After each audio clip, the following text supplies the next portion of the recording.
Eric McElvenny, a former Marine who lost part of his leg after stepping on an IED in Afghanistan in 2011. And when I was in the hospital, I was getting a lot of support. My boss, he sent me an email, which really changed my mindset from, okay, this is bad, to he asked me when I was going to run my first marathon.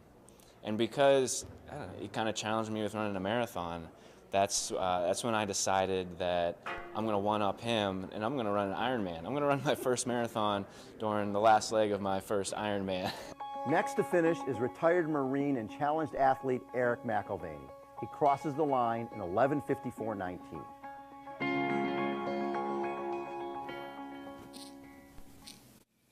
Welcome to the Living Full Out Show. My name is Nancy Solari, and I am here with former Marine Eric McElvenny. And Eric is so amazing. Let me tell you, he was a U.S. Marine for 7 years, and then he got injured, and you had to have part of your leg amputated. And he then went on to not just give up, he went on to do Ironmans. I mean, those are so incredible. I can't even imagine how difficult that would be. And he now inspires people with his story all around the country.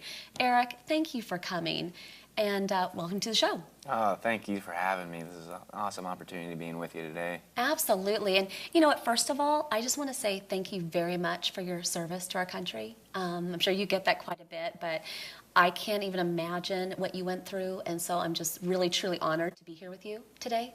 You're welcome. But take me back just a bit. I mean, our viewers at home saw the video before this, and we know that you were in combat, you got injured, but just kind of take me back just a little bit to what that was like for you. Okay, yeah, it was a little over 3 years ago. So I was serving a deployment in Helmand Province, Afghanistan. Mm-hmm. I was a Marine infantry officer. Really, really cool opportunity to lead a small team, and we were embedded into an Afghan Army infantry company, working alongside training and mentoring them. And it was a great experience, very unique, very different. And unfortunately, I got hurt. I was wounded. I stepped on an improvised explosive device, an IED.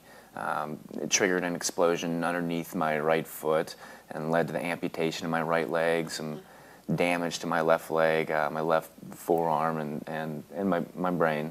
And it was definitely challenging and scary at first, and I woke up feeling a little different, but it is what it is. Well, you survived though, and that's the thing. I mean, you made it through, and take us back to being in that hospital bed. You know, there were some very special people that came along the way that gave you inspiration.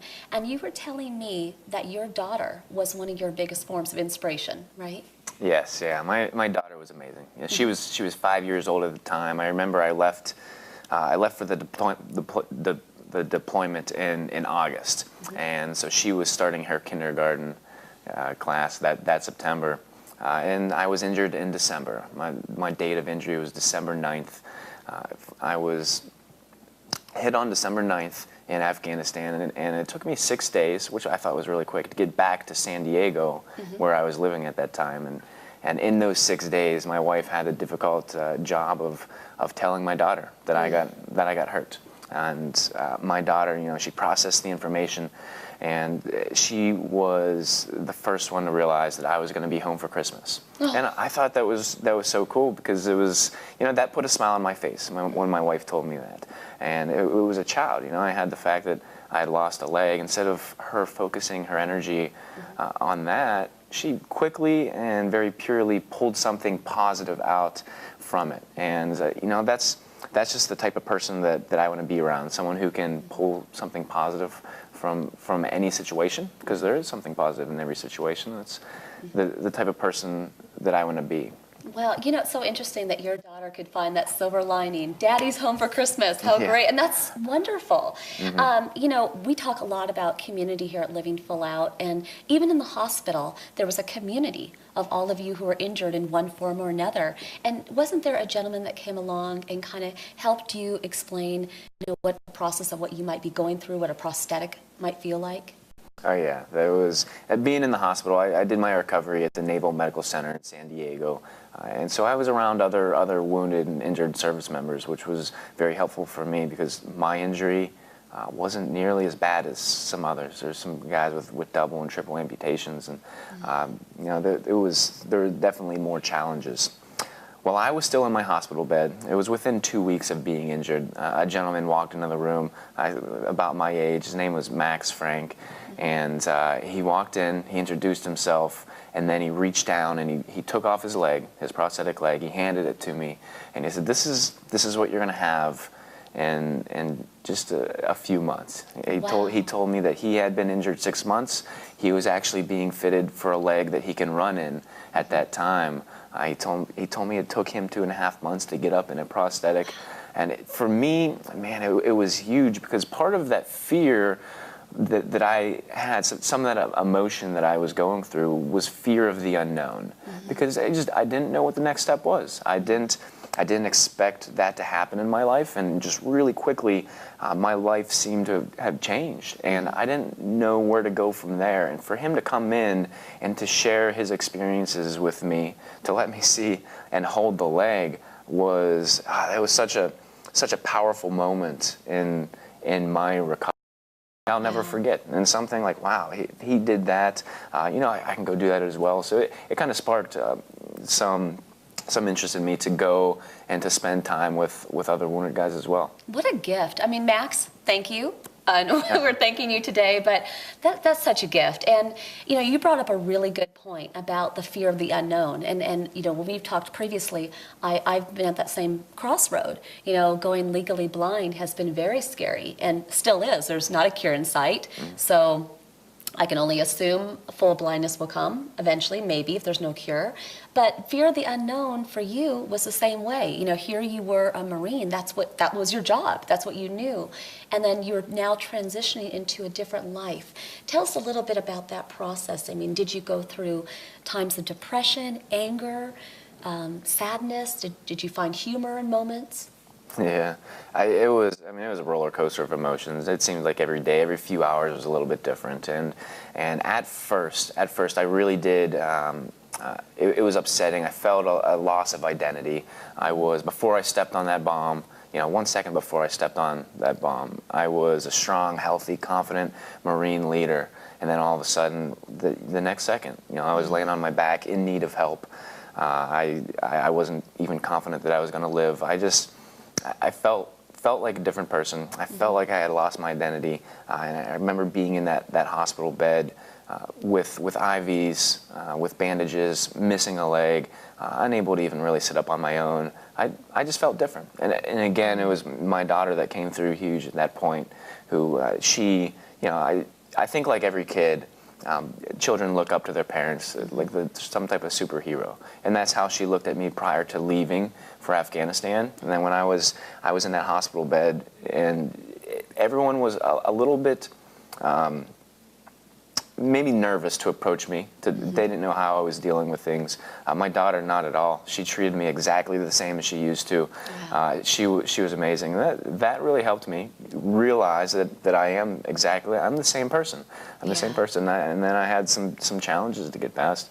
But she was very helpful. There were times that were more frustrating. There were times that sometimes it was hard to see that, and it took looking at things through a different perspective. It took being with some other wounded guys and realizing that, to me, eventually, my single below-the-knee amputation felt like a paper cut compared to some of the guys with much more severe injuries. So sometimes it took seeing that to realize that, wow, I've actually been very blessed. Wow. And you really have. You really have. I mean, you're doing so much, which I want to get into now, because you are our superhero. I mean, not only have you gone through all that, and I appreciate you sharing with us all those sensitive moments and talking about your daughter and talking about Max, but you really are still that same strong man, that superhero to all of us, because not everybody can do an Ironman, let alone doing it, with a prosthetic. I got to ask you, what made you decide to do that? What was the turning point for you to engage in doing Ironmans? Oh, man, the turning point, I remember the day. I was still in my hospital bed, and up until that point, probably about 2 weeks after my injury, I had a lot of support. I'm very thankful for the support from my hometown, from San Diego, from people around the nation that never even knew me. I got a lot of cards, I got a lot of cookies, and had a lot of people praying for me and feeling bad at the same time, and I think I needed that. But it was my commanding officer from Afghanistan who, he sent me a message, an email, that really changed my mindset. And in it, he basically said, he knew how to motivate me. He knew how to inspire me. And in it, he said, hey, Mac, when are you going to run your first marathon? Because I want to be there. And it's like, wow. Then what a challenge. I'm laying in a hospital bed without a leg. I didn't think about that yet. Yeah. But when he mentioned that, I started to think about my future. And I almost felt like he challenged me at running a marathon. So I had to one-up him. And I thought to myself, what can I do? I do need to do something big, because sometimes you don't really appreciate the things that you have until you don't have it anymore. And I was like, wow, I'm missing a leg. I never would have ran a triathlon or an Ironman with the 2 legs. But now that I didn't have one, I was like, man, I really missed that leg. I'm going to do something big physically. That's what I need to do. And I set my goal at running an Ironman just because it was more than a marathon. Wow. And I mean, like, you don't play small, though, do you? You're not a play it small kind of guy. You never were, is the thing, right? Yeah, so I enjoy the challenge. Yeah, but that's the funny thing. That's who you've always been, and that's who you still are today. So even losing a part of your leg never took that away from you. That's the amazing thing. Wouldn't you say? Yeah, and that's part of the thing. I thought that I was a different person maybe for a few hours or a few days. Because physically I looked different, and I didn't know what the next step was. But pretty quickly I realized that I'm not the same person. And some of the same character traits that I guess my parents instilled in me, and some of the stuff that I learned growing up through playing sports, through going to school, through going to the Naval Academy, through being a Marine. After I got hurt, I realized that same effort, that same focus goes into what's going to come next. Wow. And that's, I don't know, going big was just part of who I was and part of what was going to help me recover. And that's who you are today. I mean, it's so interesting because I work out, I do my Jane Fonda videos. Yeah, I know, people great. laugh, but I still love them. That's but great. I cannot even imagine doing an Ironman. I mean, it's really impressive. I just got to know, when you did your first one, how did that feel? What was that moment like for you? Oh, man. Well, it's definitely more than a moment. It's a long day. It took me 11 hours and 54 minutes. And throughout that run, throughout the race, I had done all the training. And through training, there were setbacks, there were challenges, which push you even more.